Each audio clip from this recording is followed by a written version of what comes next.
Hello नमस्कार guys, कैसे हो आप सब? उम्मीद करेंगे मस्त मजे में हो। मैं भी बिल्कुल मस्त मजे में।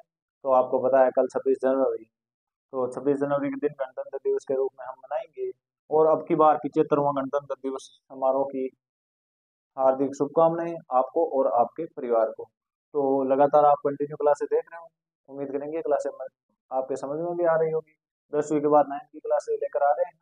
उसके साथ ही आज हम गणतंत्र गणतंत्र दिवस के बारे में आपको कुछ जानकारी देंगे। अब की बार 75वां गणतंत्र दिवस, यानी हमारे देश में संविधान को लागू हुए कंप्लीट 75 वर्ष हो गए हैं। कहने का मतलब अब 76वां शुरू हो रहा है, स्टार्ट साल 76वां साल स्टार्ट हो रहा है। अब की बार जो हमारा गौरव पथ है, यानी दिल्ली लाल किला पर जो परेड होगी, उसमें मुख्य अतिथि के रूप में फ्रांस के इमेनुअल मैक्रोन, जो फ्रांस के राष्ट्रपति है, वो परेड में मुख्य अतिथि का मोर्चा संभालेंगे। और अपने देश में धूमधाम से, यानी 26 जनवरी को गणतंत्र दिवस मनाया जाएगा।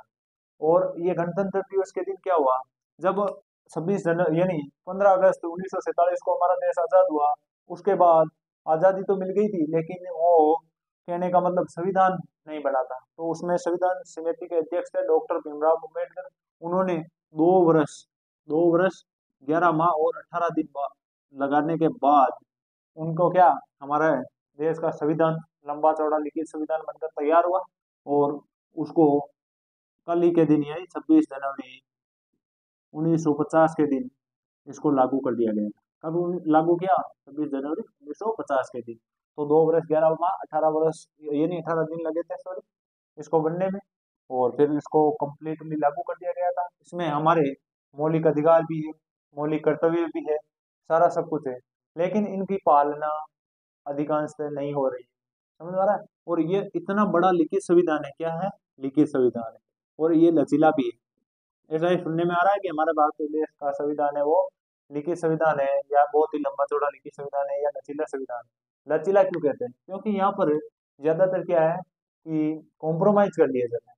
मान लो कि किसी ने अपराध किया है उदाहरण के लिए, तो उसको सजा नहीं मिलेगी या फिर सजा कम कर दी जाएगी। लेकिन अन्य देशों में ऐसा नहीं होता है, वहां पर कठोर संविधान है। जबकि हमारे देश में ऐसा नहीं है। इंसानियत को समझ कर या फिर इंसानियत के भाव पर इसका, यानी लचीलापन रखा है कि इसको बदला भी जा सकता है। तो धन्यवाद, आज के लिए इतना ही।